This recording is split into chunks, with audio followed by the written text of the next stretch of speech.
Welcome back, everyone. So this is a unique angle for one of my videos.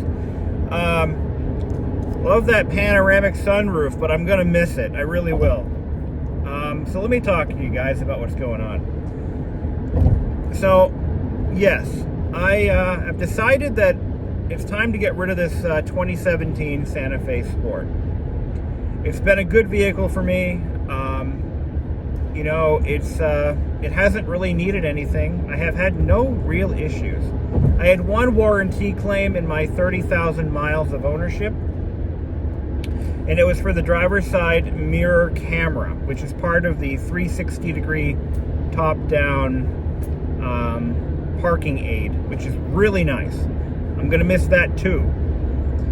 But ultimately, I've been mulling this over for the past couple of months. Actually, for about 2 or 3 months, I've been really thinking about this. I'm in a unique spot. This particular car, the trade-in value is what I paid for it. That never happens. Like that just doesn't happen. We're in a very unique situation with our economy, with the used car industry, the used car business, the new car industry. There's a lot of weird stuff going on that may or may not ever be repeated again. We don't know this, okay? So I'm looking at it this way. So used car prices right now they're just ridiculous. They're within striking distance of the cost of a new car. Now, when I say used car, okay, I'm not talking about a 1989 Dodge. I'm not talking about a 2005 Camry. I'm talking about cars that are desirable for the most part to most people of means. I'm talking about, you know, mid-sized SUVs that are less than 5 years old. Or 5 to 6 years old. I'm talking about pickup trucks, you know, that are 10 years or newer. I'm talking about, you know, cars that most people would be upgrading to. And as a 2017 Santa Fe Sport, fully loaded, all-wheel drive, this is a vehicle that is extremely hot right now on the used car market. But the funny thing is, I've been looking at the prices of new cars, and yes, they've inched up year over year, but they're not like sky high. You know, a car that cost $25,000, $26,000 3 years ago is now about $28,000. They've gone up a little bit. And what's also happened is standard features in cars have increased. The number of standard features and safety features have improved and increased. So it's not really an apples to apples comparison either. So while the prices have gone up, so have many of the features. Now, what's also happened is the availability has gone down for certain makes and models. Case in point, when I was mulling over getting rid of this car, because I know I can pretty much walk away from this vehicle and into something brand new with a good chunk of change in my pocket to put down.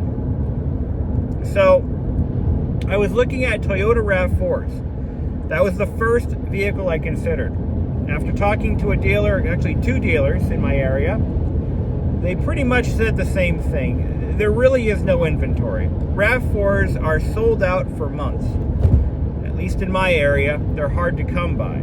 Especially the RAV4 Hybrid, which is what I wanted. So, I'm like, my concern is if I wait too long to do this, the value will change. It will go down again, back to where it should be. Because let me tell you something. Under no circumstances should a car that I paid $20,000 for 30,000 miles ago, that now needs a ton of maintenance, that it's due around this age and mileage, there's no way that it depreciated by like $2,000. It just doesn't work that way. This is a unique time. Now, if I were smart, I would sell this vehicle private sale, pocket the cash, and buy like a 1999 Camry. But I'm not smart. I make decisions that I want to make, not because I have to, but because I want to. So that having been said, we're going to take a ride over to a local Mazda dealer. Mazda? Yeah, why not, right? So Mazda's been making loads of improvements to their products over the past couple of years. They've had a very successful divorce from Ford, and they're now hitched with Toyota. And they're sharing some technologies in their upcoming models. Toyota's going to be using Mazda engines in a couple of vehicles, I'm told. It'll be interesting to see where this relationship goes. I kind of like Mazda. I like their styling. I feel that Mazda provides a slightly better quality vehicle than a Hyundai. Not that there's anything wrong with Hyundai. I've owned 3 of them. I have a good understanding of where their weak points are, but also where their strong points are. My girlfriend actually drives a 2016 CX-5, which is the perfect vehicle for me. It is the right size. The price range on a new one is what I'm willing to pay for a new vehicle. And I think Mazda's doing it right now. Just as Hyundai, Hyundai had their period of improvement. They went from building junk to building cars that, they're worth considering. They really are.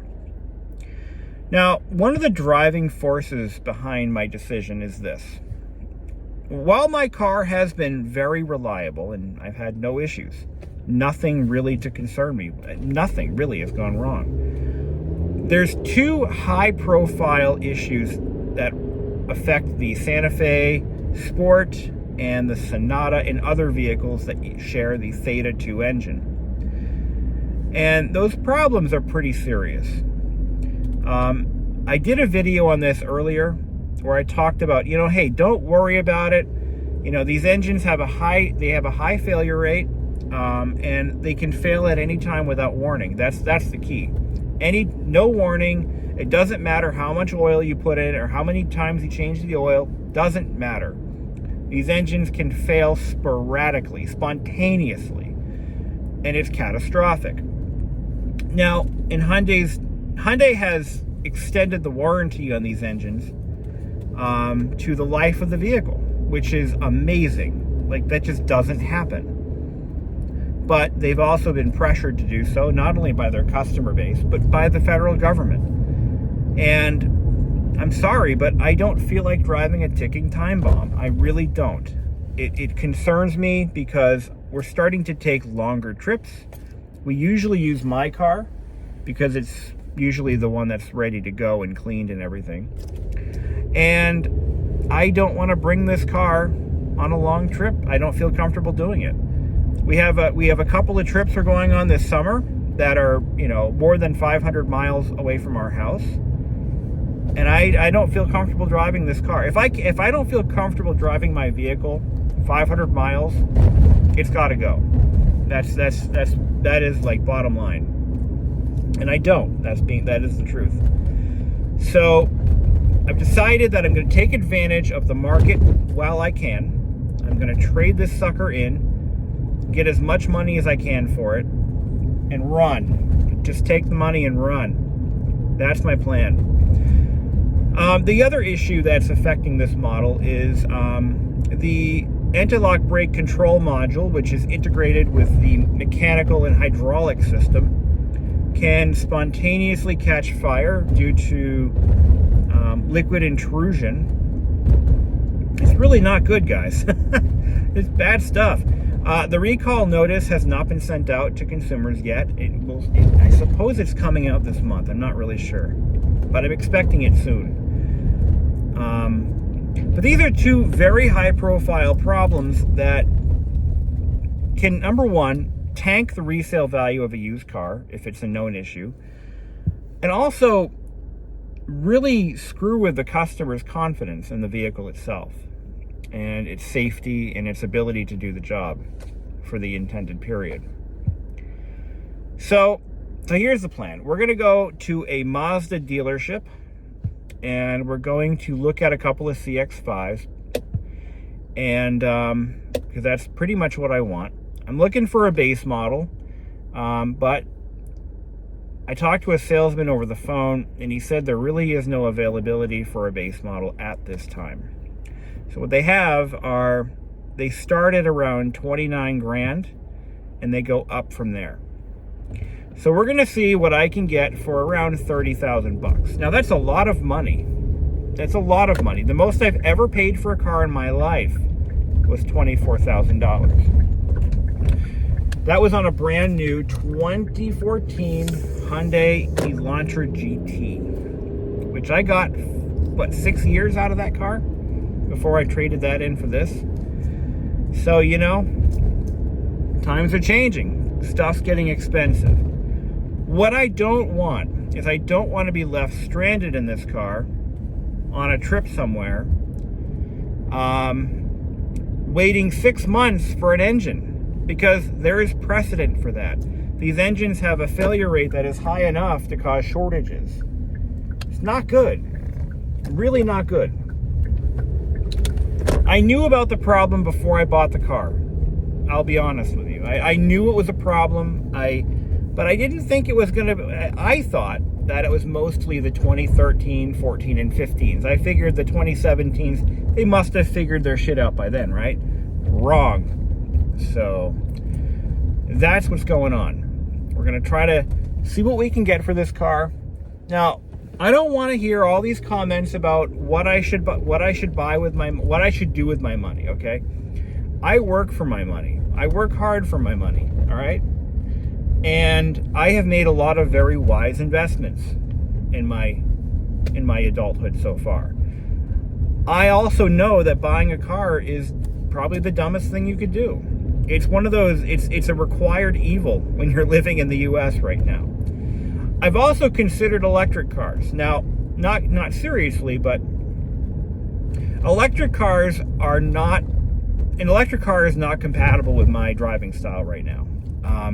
Where I live and work, there isn't a single charging station in my commuting path. But there's like 50 gas stations, right? No charging stations.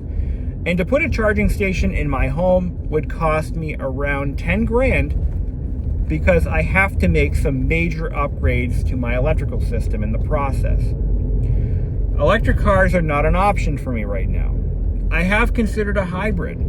I can't find a hybrid that I want. I can buy a Hyundai hybrid all day long. I don't want a Hyundai. I want a Mazda. I don't want another Hyundai. Just a personal choice, preference, you know? I'm allowed to make those decisions. All right, so here I am. I'm driving a brand new 2022 CX-5 Preferred. I really like this. This has light steering. The Santa Fe had very heavy steering. It was almost like it was unassisted. And that's not an issue with the car. That's just how it was made. But this car drives exactly like my girlfriend's 2016. But it feels nicer. The interior is a little bit beefier, a little better feel to it. I'm not going to take this thing down the highway. I know how a CX-5 drives. But this one's pretty well decked out. It's got leather and power pretty much everything. Now, these transmissions do have a bit of a flair to them, which is a little bit unnerving. But the thing's got 2 miles on it.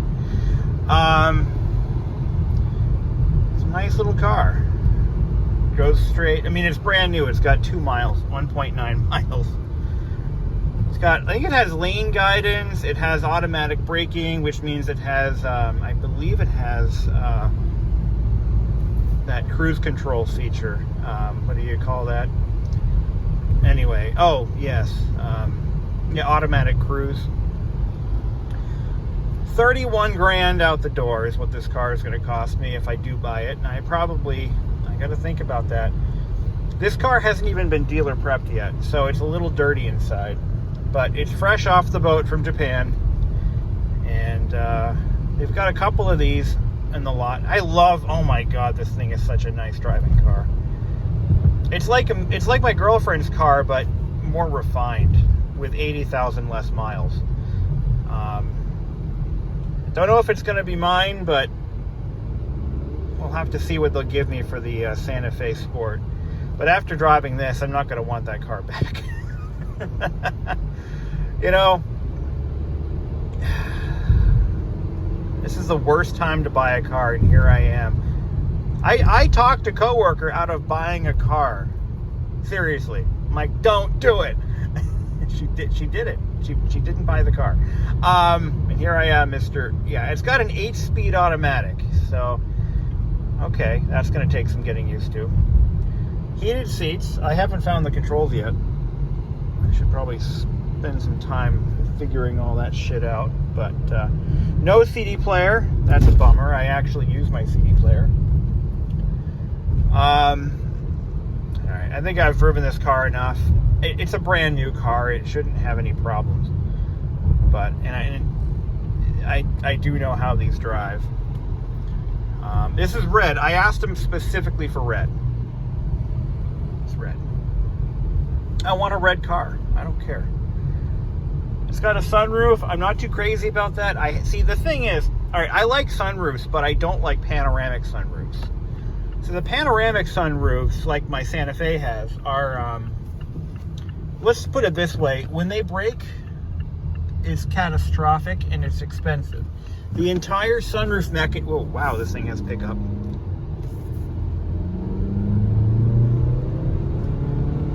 Wow, this thing goes. So the panoramic sunroofs have a tendency to shatter spontaneously. There's a lot of glass under a lot of tension, a lot of rough. The environment is rough on those, and but this one just has a regular old sunroof, which I'm okay with that, as long as it's not aftermarket. Because a lot of times dealers take cars off the lot and they throw them in this program where they install fancy rims and sunroofs and bullshit. I don't think that I think this is a factory sunroof, just what you would expect. Does not appear to have navigation, which is fine, because my Santa Fe has navigation, which I don't use. I don't think I've ever used it. Maybe once or twice. But look at this thing. It's actually quite nice. It's quite nice. I like this. This is like the second, or I think it's the second generation of this body style. And I smell burnt rubber. That's the smell of a new car. I love that smell. The smell of, I made a dumb decision. The smell of financial ruin. Yeah, that exhaust has, that's what happens on new cars. When you drive them off the lot, they don't tell you this, but you're going to smell some funky stuff. Some of it even causes cancer. Yeah, this car has never been driven except for from the factory to the dock, from the dock to the ship, from the ship to the dock, onto the transporter. Car with I put 3.8 miles on this thing. I've doubled the mileage, tripled it. Yeah, this thing has not been driven. Let's just get that out of the way. But heated seats, huh? Oh, there's the button for it. Okay, here we go. Now, my current vehicle has heated and cooled seats, and a heated steering wheel, which this does not have, I don't think. Wouldn't that be something if it did? It's got a quarter of a tank of fuel. I will demand a full tank. I am giving them a car with a full tank. I expect a full tank. All right. It's a little dirty. It's going to have to be brought through dealer prep. I think it still has the plastic on the wheels, actually, which is a little surprising. They left it on there. But, yeah, so far, I'm pretty happy with this thing. seems to be a good runner. Very, very nimble. And if I have to drive to Tennessee this summer, which I very well might have to, I'd rather it be in this than a Hyundai Santa Fe Sport that could spontaneously explode 1,000 miles from my house. Just saying. Just saying.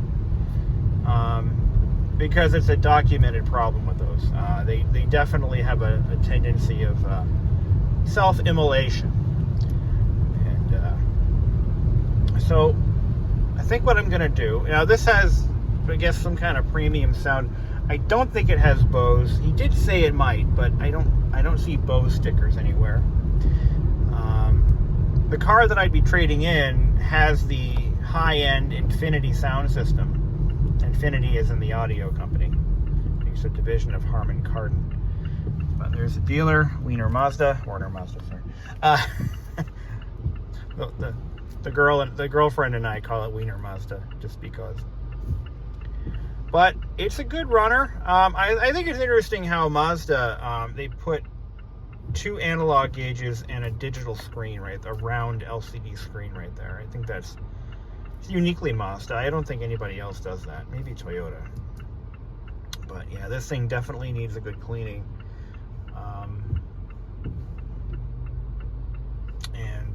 It's got, wow, 2022, and it doesn't even have LED dome lights. I thought that was pretty standard by now. So, all right. Now it's all going to come down to how much are they going to give me for the Santa Fe. I'm pretty happy with this. I think I could live with a car like this. Nice. The heated seats work pretty nicely, better than the Santa Fe's do anyway. But I could see myself in this. And price isn't really that alarming to me, so we'll see what happens. I don't know if I do buy this, I might not be able to pick it up today because it might have to be gone through. Again, new car prep still has not been done. And, that sort of, whoa, buddy. You guys freaking hit me. You had it parked over here. I'm gonna back it in. So it's got this menu thing. My girlfriend's car has all that. It's an older version of this. Let's see, how do you get to the menu? Is it return? Oh, there we go. Not bad. Does it have a glove box light? No. Really? Nothing has a glove box light anymore. Turn the lights on, automatic lights. Pretty nice. Turn those off. Oh, there's your rear wiper. It's got a HomeLink mirror. Burnt rubber smell optional. Okay, it's got, oh, look at that, And is there any, yep, there's an extender there. Sunroofs. Not bad. It's raining. I like it, I do. And I like this. It's no bullshit. It's got a manual sliding screen. Mine has this giant tent thing that folds out.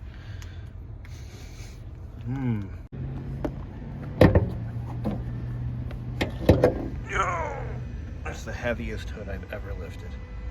The hoods on these Mazdas are heavy. Nice and new and clean. Pretty nice. Oh yeah, my car got recalled again, by the way, for a spontaneous fire issue. Yeah, it's time to move on. It's a heavy hood. Yeah, it's got that LiDAR thing there.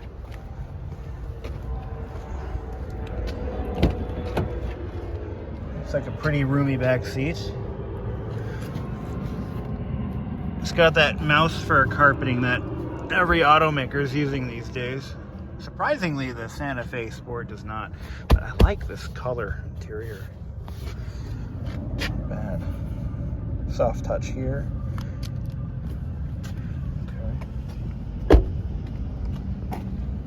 Okay. to talk to the salesman and see what we can come up with. Maybe I'll be going home in a Santa Fe, maybe a Mazda. Who knows? We'll see what we can do. This remote is kind of nice. I like how the buttons are on the side. It's pretty cool. Well.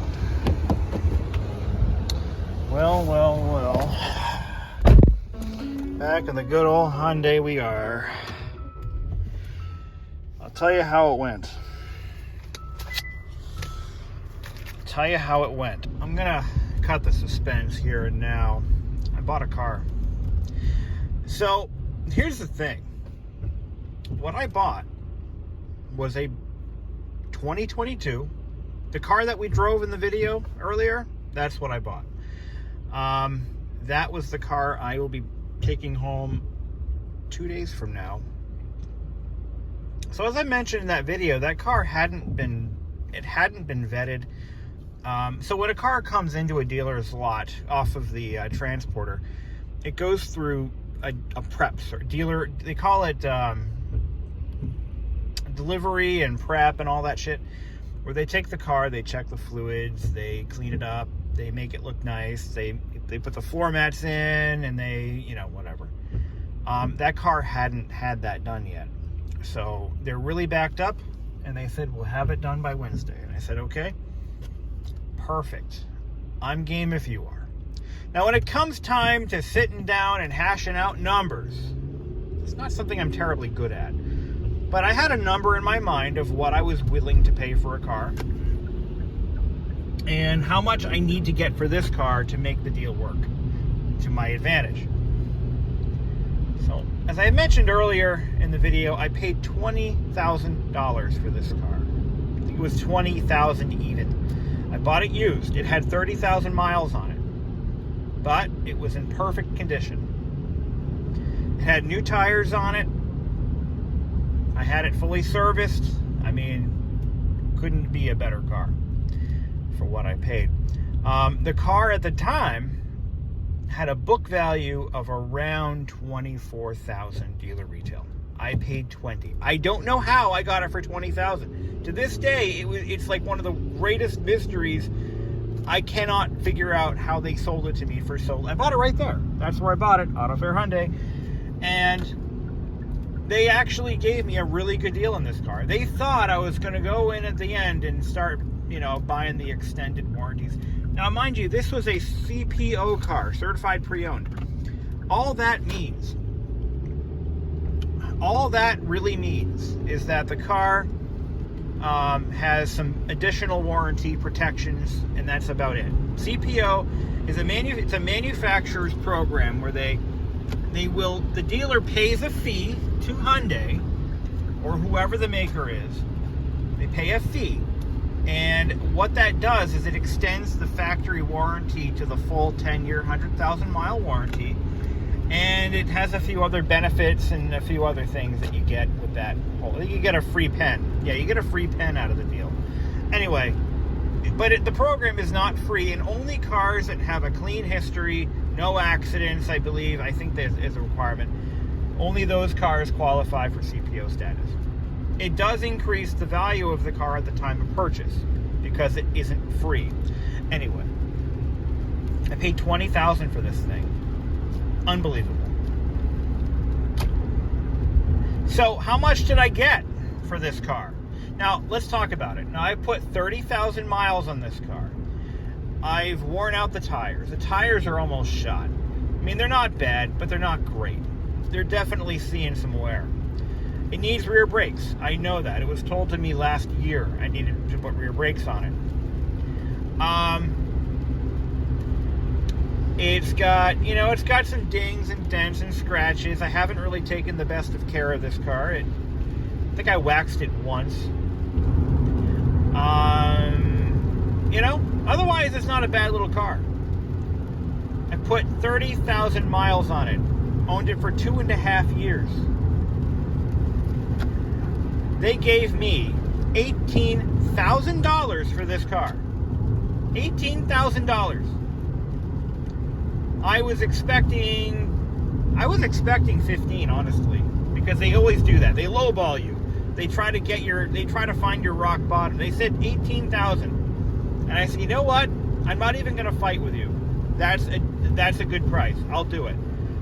But the car that I'm buying retails for $31,900, almost $32,000. I got it for, they actually came down on that price. They gave it to me for $30,000. And they're going to throw in the rear cargo cover, which does not come standard in those.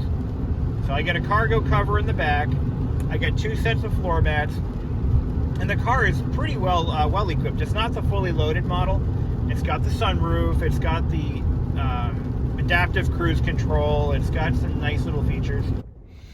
But this is the last time you guys are going to see this. The CX-5, as you'll see in the video, it's going to have a smaller screen up here. I liked having that big screen there. That was nice. It does have an automatic climate control, and I like the CX-5 has it has a separate set of screens to display climate information. I like that feature too. I don't like it all being on one screen because it's asking a lot of one display. So I can't really see my climate controls. I can't see what they're doing while it's, you know, like this. I have to press a button to change the view, you know. I just think it's nice to have that separate display to just glance at, and I can see, oh yeah, it's, you know, on this mode. The interior of this car has aged pretty well. It's got some scuffing on the glove box door that came with the car. You know, the windshield replacement guy did this. They promised they were going to replace this, but they never did. They never got back to me. So I'm just, whatever. Let bygones be bygones. The soft touch material on the doors is really going to shit. I don't know why Hyundai thought it was a good idea to do this. They were, you know what, they were copying, you know, Audi and VW, and they put this soft touch material on plastic, and it doesn't wear very well. It's bad. It gets gummy, and in about a year or two it's gonna start coming off, so don't want that anymore. But otherwise, you know, this thing is aged pretty well. There's a few dings and dents in the rear of the car, in the back seat area, because of some stuff I loaded. I have been using this thing to haul lumber, so yeah, that's gonna happen. But it's all cleaned out, ready to see a new owner. They're gonna run this thing. I bet you they're gonna run this car through the detail shop, and they're gonna put it on the front line, put $24,000 or $25,000 on it, and they're probably gonna take 22 maybe, and they're gonna get it because we live in crazy time. Oh, really critical, by the way, guys, when you trade in a car that has all these stupid smart features, make sure you clear out all of your saved destinations, clear out your home address from the navigation system. Obviously, you can leave the radio presets, but reset everything you can. Like, this car has a lot of features that I disabled. Like, for example, the rear trunk, I keep calling it a trunk, the rear hatch. It automatically opens when you walk up to it when it's locked and the fob is in your pocket. I turn that back on so that the next owner of this car won't have to wonder. At least they'll know that it has that feature. I reset all of the preferences. This also has a feature where if you shut the car off, the seat pulls back to make it easier to get in and out of. I turn that back on. You know, just kind of do the right thing and make it nice for the next person. Don't be a dick. You know, someone's going to buy this car and they're going to overpay for this thing. They're going to pay $25,000 for this car. You know, and if they're going to overpay for a car that I enjoyed for, you know, 2 years, you know, let them have a few things. You know, let them, you know, don't be an asshole and take the owner's manual out of the glove box. I mean, you know, stuff like that drives me nuts. As someone who's bought a number of used cars in my life, that kind of stuff drives me crazy. You know, put everything back. Make it nice. And the dealer is going to clean it. They're going to put it on the front line, and someone's going to pay through the ass for this thing. They're going to pay more than I paid for it Just understand that. I paid 20 grand. They're going to, 2 years ago, 30,000 miles. They're going to pay probably $23,000, $24,000 to own this, which is a crime. In fact, I'm going to follow up with this video. I'm going to keep an eye on their used car list, and I'm going to see what this thing actually gets listed for. So I'm actually kind of excited to see what how much they try to get for it. And they'll get it. The used car market is crazy, and it's just gross. So check for anything that you might have left behind. You know, check for glasses. A lot of people forget to do that. Check your console. Here's the other set of keys. And I'll bring those in with me. And I'm going to come back to the car to grab this. I'm not going to carry this stuff in. But check under the seats. Check the door pockets. Check everything. You never know what you might have stuffed away sometime. I forgot about. Here we go. Well, she's mine. All mine. Well, the bank's for now, but she's mine. And I've got a chance to program my phone, get the Mazda Connect app all installed, and I'm playing with the power seats now. You know, a couple of things I want to point out. Now, having owned a Santa Fe Sport for, 2 years, there's a few things about Mazda that still kind of bug me. I've had this car now for about 20 minutes, and there are some areas where they've improved. Like the interior is a much better quality interior than what they had in 2016, which is what my girlfriend has. It's a much nicer interior. The seats are more comfortable. But there are some areas where I would say that improvement needs to be made. So let me show you what I mean. Who buys a car in a snowstorm? Me. All right. So in the back, it comes with a set of mats. These are the summer mats. Doesn't include, by default, it does not include a cargo cover. I had to buy that. Actually got them to roll it into the deal. But everything under here is just cheap plastic. Let's see, make sure it has a jack kit. Jack's in there. I got the spare tire thing. I got it. Should be a tow hook in here too. I don't see a tow hook, but I can always go back and ask about that. But it's just kind of chintzy. I'll be honest. Just a bit on the chintzy side. But yeah, they didn't include a tow hook. I see a spot for it. I'm going to go back to the dealer and make sure they give me that. It should be included. But yeah, it's kind of chintzy back here. This panel does actually slide underneath like that, which is that's nice if you're pulling the spare tire out, But that's the thing though. It does include a spare tire, so. That's something that a lot of automakers are skimping on. They say it's for efficiency, I say it's for cost. But no can of fix-a-flat for this guy. And that's standard, by the way. But this is, it's kind of chintzy. And this back cover and the light, it feels kind of Fisher-Pricey. Look at that rocker switch. It's kind of, whatever. It is what it is.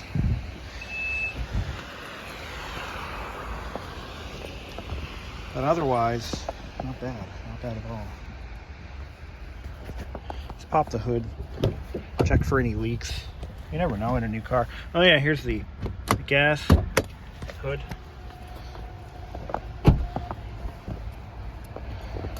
The fuel cap is kind of chintzy. It's really cheap feeling. But again, it's not too bad. The hood weighs 3,000 pounds, so you don't get hood struts. If any car should have hood struts, it's this one. Seriously. So yeah, this is brand new, never driven. This is how they come. I'm gonna get this on camera. But yeah, there's a few areas where they really did kind of cheap out, and I hate to say it, but Hyundai did it better in a lot of areas. They really did. But overall, I think it's a better built vehicle. But again, there's some areas where, you know, you can see they cut costs. For example, this hood could be aluminum, but it's not. It weighs a ton. You know, there's something about that new car smell that gets me all warmed up inside. It's, you know what it is? It's all the carcinogens and all that crazy stuff that you're breathing in. It makes you feel like you've made a wise decision. In reality, you pretty much haven't. But you know, it's a weird thing. My insurance actually went down when I bought this. Because I just got off the phone with the insurance company, and it went down by $100 a year. This car has lane guidance, and it has radar-assisted cruise control, or what do they call that? Smart cruise or some bullshit. So because of all that, I mean, it's on paper, it's a safer car, less likely to get into an accident. It's crazy. But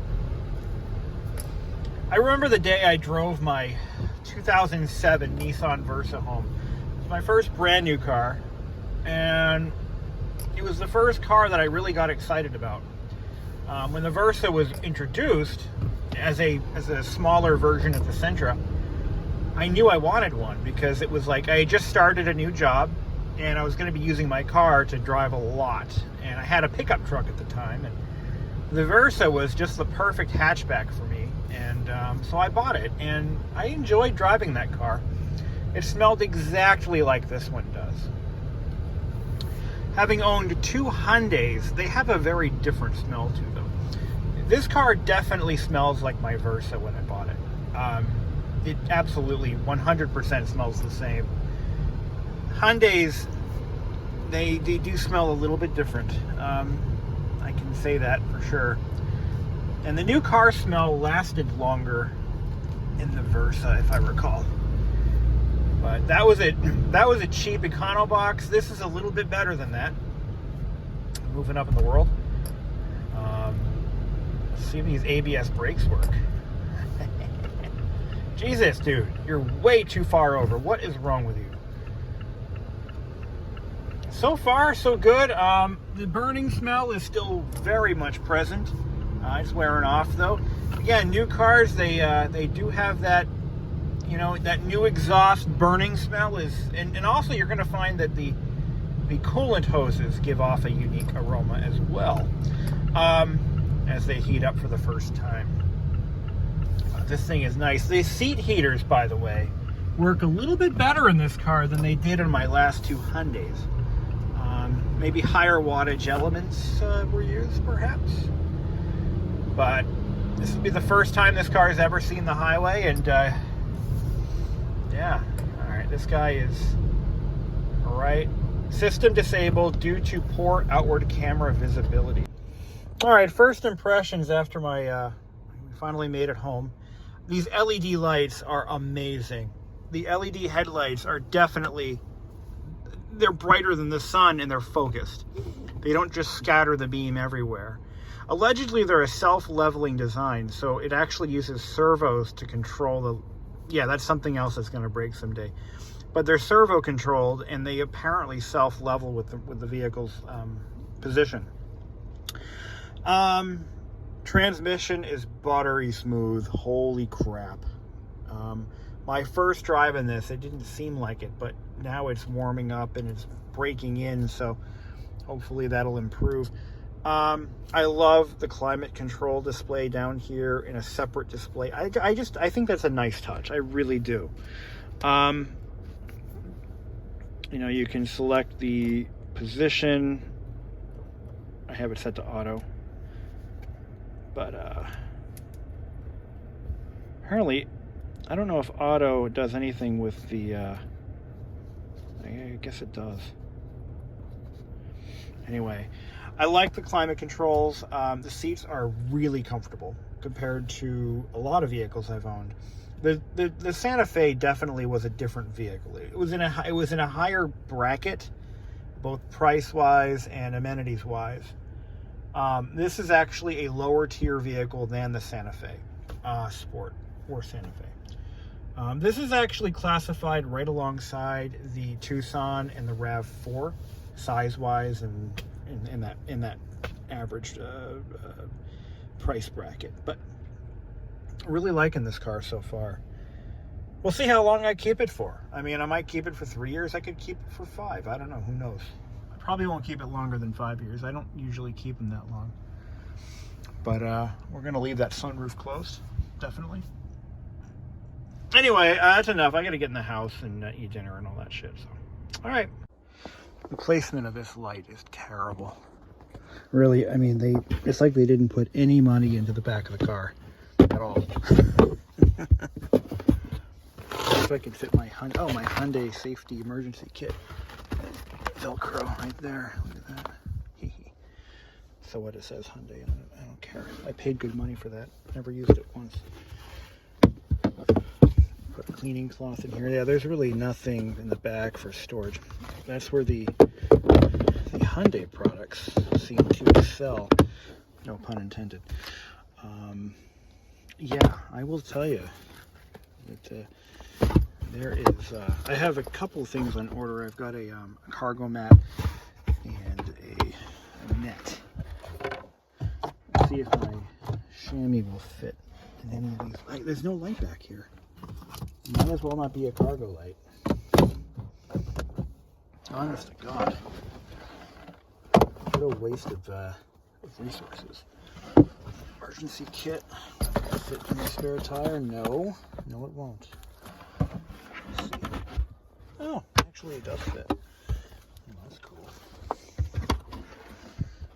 My first reactions are exactly as I described. I mean, there are some areas where they really, really screwed the pooch.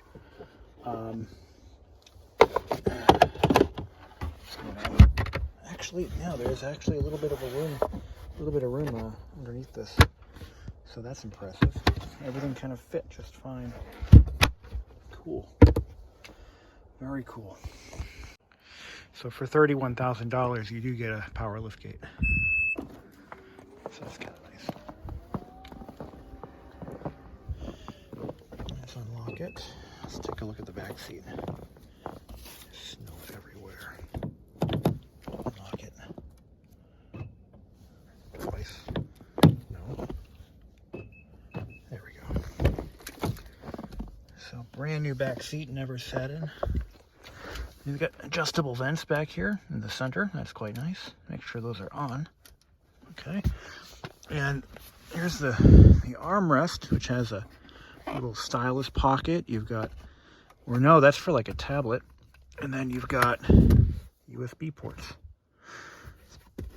Pretty nice, actually. Pretty nice. Very nice. I love the leather with the, what is that, brown stitching? I really like that. It's a nice touch. I got the all-weather mats installed. It came with both sets.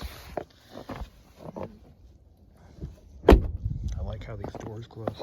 Look at that. Boom. I'm gonna top off the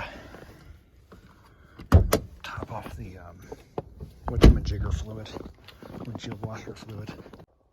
Came with wheel locks. I didn't even realize that. So these are the original lug nuts. They take these off and they put wheel locks on. It's a thing. I don't really go crazy over those, but hey, it's got them, so nobody will steal my tires. Oh wait, no, they will, but they'll just use one of those wheel lock keys that you can regularly buy anywhere. Whatever. So a couple of other things I want to point out. You know, Hyundai has put money in different areas. See, every automaker does something really well. They do something pretty poorly, and they all have that middle ground where everything is just dandy. Mazda, the way they put the money in the vehicle materials, the construction, the development, Mazda puts all the money into the handling and the drivetrain. And recently they've started investing into better interiors. But where they skimp out is in the areas that don't really matter. The trunk area definitely is pretty budget. You know, the rear of the vehicle, the cargo area is where they really skimped out, especially by not including the cargo cover as a standard feature. The materials, the plastics in the rear of the vehicle, dog shit. But the fit and finish so far, the panel gaps, the paint quality, second to none. Another area is the owner's manual. Now, this is just a vinyl case, you know, at least it's cloth. You know, these are something you used to see on cars from the late 90s, maybe.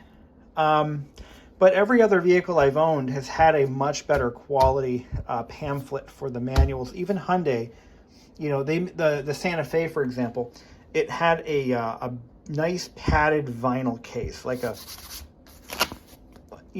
this is ballistic vinyl, they call this, I think.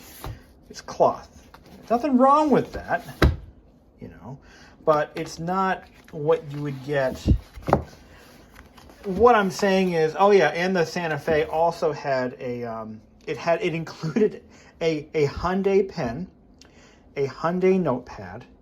I mean, it was like, wow. I mean, this is like luxury stuff. This is pretty basic, but look at this freaking owner's manual. Holy shit. It's like a Stephen King novel. Look at all of this stuff. Oh yeah, and you get Yokohama tires. So that's kind of nice. I like that. I like Yokohama tires. But, I mean, you know, it's nothing fancy. There's no, you know, you don't get a Mazda flashlight and a Mazda pen and a Mazda notepad. And no, you get what you need, nothing more. They put the money where it counts.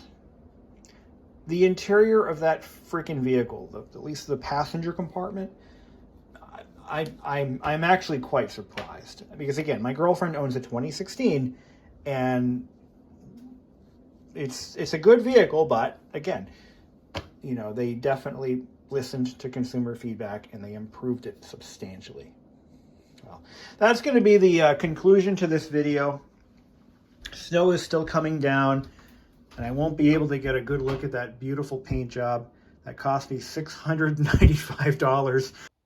We're not quite done here. One of the biggest complaints that people have with the CX-5, actually all Mazdas in general, is this control system. It uses a rotary knob rather than a touch screen to control the multifunction display. Personally, I don't mind it at all. I prefer this over a touch screen. And the nice thing is you have an actual volume control and a mute button. Just press this to mute the audio and rotate it. All right, so I just, if I touch this volume control, anyway, it turns my phone off because it can't play music and record at the same time. So what was I saying? Yeah, so having this manual control is very nice, and I'm pretty happy about that.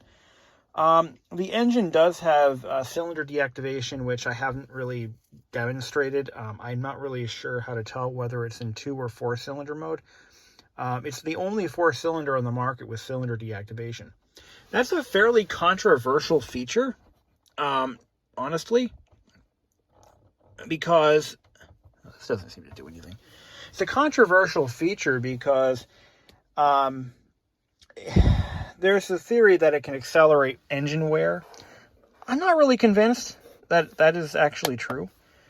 Only time will tell. I mean, cylinder deactivation has been around since the 1980s, and it has failed consistently since the 1980s. So Mazda must know something that GM doesn't, because GM is the one company that's really pushing it. So Mazda must know something that GM doesn't know, and they might have actually figured out how to do it without causing the engine to explode. Let's see what happens. My coworker has a 2018 that has 86,000 miles on it, and she has had no issues. Now, 2018 was, I believe, the first year for cylinder deactivation of these vehicles. So a lot of the decision making I made when buying this vehicle was based on anecdotal evidence from people I know who own them, newer and older models, and they all seem to be pretty happy with these cars. But again, no glove box light. Are you kidding me? Come on, give me a glove box light. Like I said, you know, they really did skimp on lighting, and the rear plastics and the trunk area, not so great. And but you know, overall, I mean, it's pretty sturdy little. This console is nice, very sturdy feel to it. Doesn't feel cheap at all. It's got metal hinges on the door. It's got this little removable. Oh, careful, don't break that. You got a removable tray. You've got in here. You've got your 2 USB ports and what looks like a kind of cover for something. Oh, there's your SD card. Glad I found that. So this has a built-in navigation system.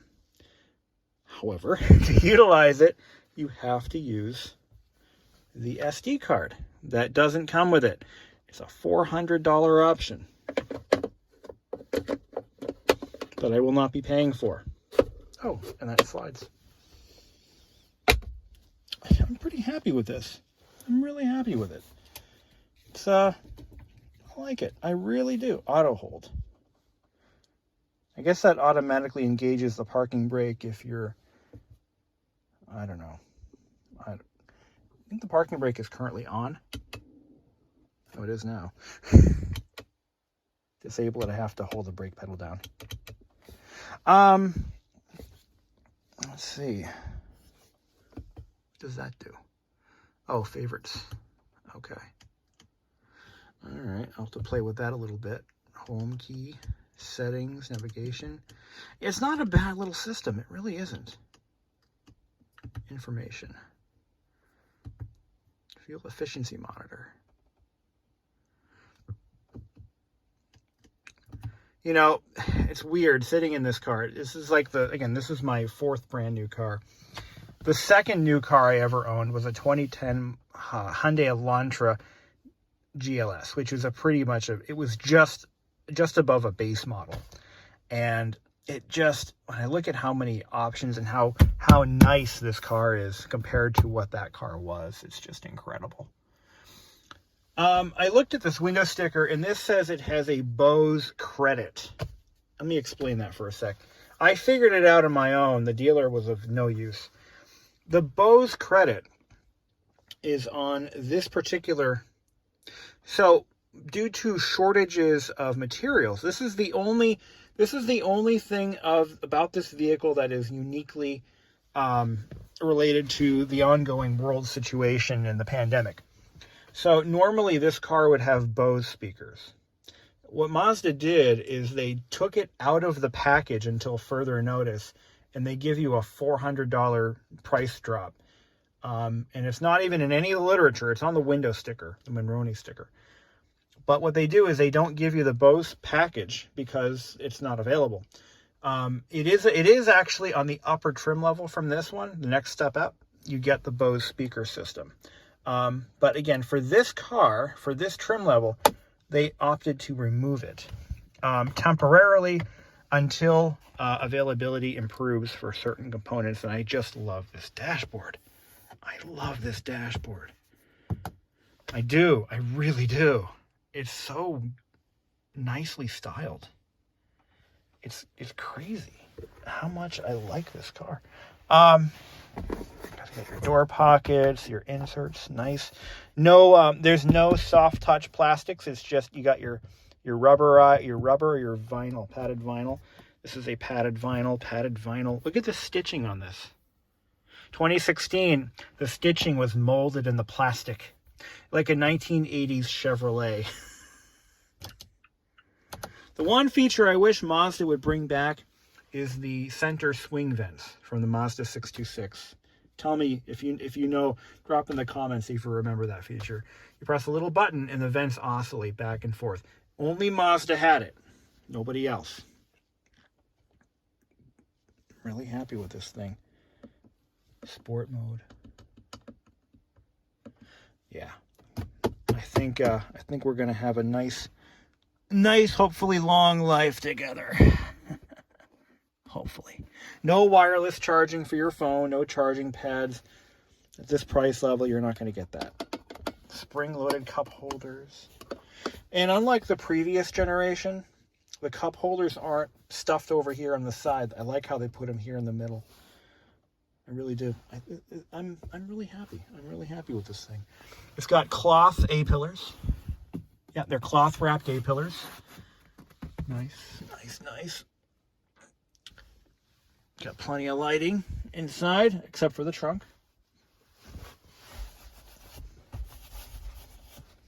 I think this car was made in Hiroshima. Yeah, that's where it's from, Hiroshima. No, maybe. Let me look at the door tag. It was made in January of this year. It's now March. And the door tag doesn't say. So I'm going to set the seat memory. So now if I move it back, I should start the engine when you're doing that. Here we go.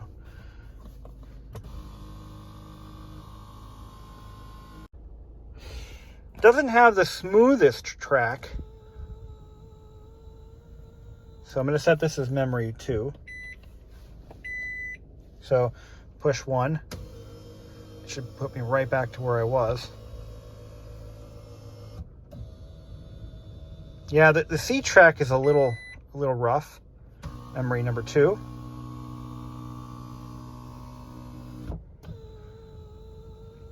I'd say the quality of the seat motion is about what I had in my my Elantra GT. No joke. The Elantra GT wasn't as refined as the Santa Fe track. It was a little bit rough. That's kind of how this one is. So that's cool. It's got a two memory seat, which I wasn't really expecting, but it's got it. Let me just... Again, this is not as high of a market... Or it's not... The market position for this vehicle is below that of the Santa Fe Sport. So it's weird. I'm kind of downgrading in car, but upgrading in manufacturer. It's kind of a weird move. I don't know what this does. Is it a reset button? Because it has that elsewhere too. I don't know what this does. This is another thing. You know, I thought automakers had kind of moved away from these by putting the switches elsewhere. Mazda has not done that yet. They've changed a little. Yeah, this controls the whole thing, but interestingly, now you notice it doesn't have. It doesn't appear to have a tire pressure monitor for all the wheels, you know? It does something, I just don't know what. What's this? Service due.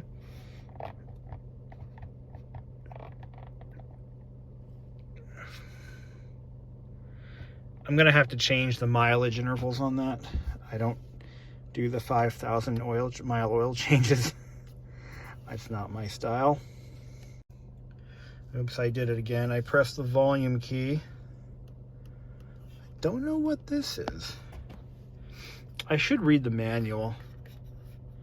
RTFM, right? Yeah, there's a lot of things I'd like to figure out on this car. Yeah, I really do. Don't know what that's for. That button. 2.1 miles on this trip. It's got, what's the odometer on this thing now? Where is the odometer? Where's the freaking odometer? Shit. Where's the odometer on this guy? Okay. Average fuel efficiency pledge. Oh, that's... Huh. Okay. Where's the odometer?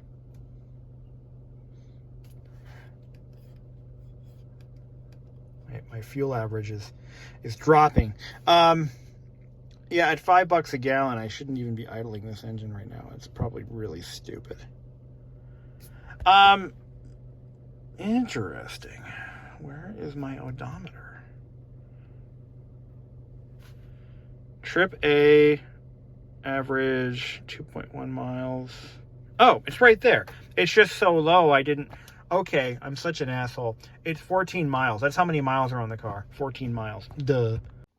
Oh, one more thing I want to mention. So this car is new enough to where it doesn't have R134A refrigerant in the AC. It's actually R1234 or something or other. The R1234 stuff, I believe, runs at a much higher pressure. It's also extremely flammable, and it's extremely expensive. So yeah, that's the thing. R1234 is what they use. Yeah, it's just don't get into an accident, I guess, is the moral of the story. Yeah, this is something. Okay. Yeah, I can't believe I'm saying this, but it's not Hyundai quality, but